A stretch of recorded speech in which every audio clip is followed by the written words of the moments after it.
Essencializando o Evangelho. Olha que coisa boa! Nós já vamos começar o nosso módulo 2, Essencializando o Evangelho. De forma bem breve, o que vimos no módulo 1? Nós vimos que nós devemos ser uma igreja discipuladora, porque existe uma ordem muito clara de Jesus, mas muito ignorada pelos cristãos, que é o discipulado.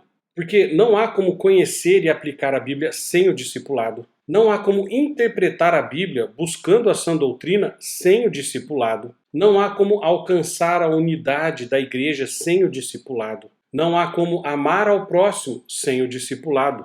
Não há como evangelizar sem o discipulado. Não há como amadurecer na fé e em santidade sem o discipulado. Não há como edificar a igreja sem o discipulado. E não há como amar a Deus sobre todas as coisas sem obedecer a sua ordem, sem o discipulado. E daí nós vimos de forma bem clara o que o discipulado não é. Porque o discipulado não é uma classe de catecúmenos, uma classe de iniciantes ou de integração. O discipulado não é um material para evangelização ou para iniciantes. E o discipulado não é um curso individual de tempo fechado e pré-determinado. De fato, o discipulado é exercitar as mutualidades. Amar uns aos outros, perdoar uns aos outros, suportar uns aos outros, acolher uns aos outros, considerar uns aos outros superiores a nós mesmos, orar uns pelos outros, ensinar, repreender, corrigir, educar uns aos outros, confessar os pecados uns aos outros, curar uns aos outros e edificar uns aos outros. Por isso que é impossível um cristão viver sem discipulado. O discipulado é essencial para os 3 passos básicos da vida cristã, como vimos: evangelizar, acompanhar e amadurecer. Evangelizar é quando a pessoa entra em contato com a palavra da verdade pela primeira vez. A palavra é pregada, o Espírito Santo regenera e a semente cria raízes e dá fruto.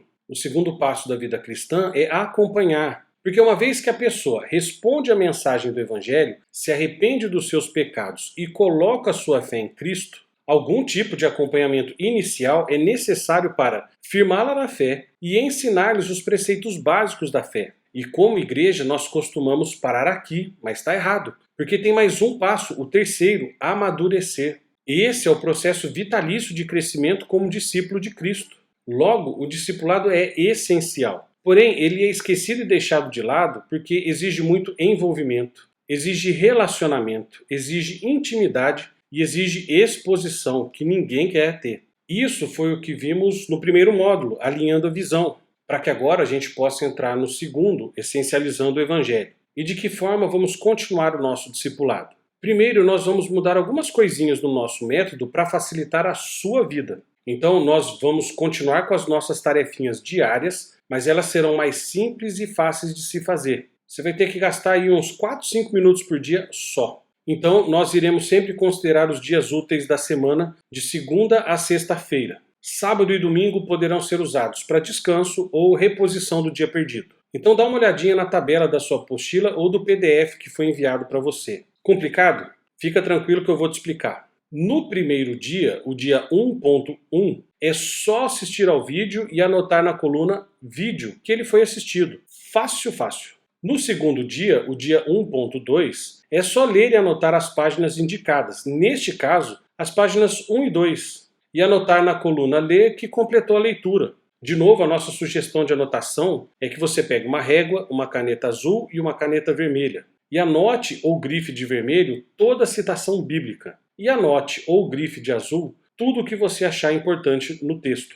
No terceiro dia, dia 1.3, é só assistir ao vídeo e anotar na coluna vídeo que ele foi assistido. Dia 1.4, é só ler e anotar as páginas indicadas. Neste caso, as páginas 3 e 4. 2 páginas por dia. Facinho. Dia 1.5, assistir o outro vídeo. Dia 1.6, que você daí vai ter pulado sábado e domingo, é só assistir ao vídeo e anotar na coluna de vídeo que foi assistido. Dia 1.7, ler e anotar as páginas 5 e 6. Dia 1.8, assistir o vídeo do dia. Dia 1.9, ler e anotar as páginas 7 e 8. E dia 1.10 é só ouvir o áudio do capítulo para recapitular tudo o que foi visto. E aí, ao terminar todas as atividades, marque um encontro com o pastor para conversar sobre tudo o que foi visto e revisto exaustivamente, para você compartilhar comigo o que você achou de interessante, o que lhe saltou aos olhos, o que você aprendeu, para que a gente comece a aprender a compartilhar a Bíblia com outras pessoas. Por isso que o discipulado tem que começar e nunca mais parar. Então, leia a Bíblia, estude a Bíblia e medite na Bíblia.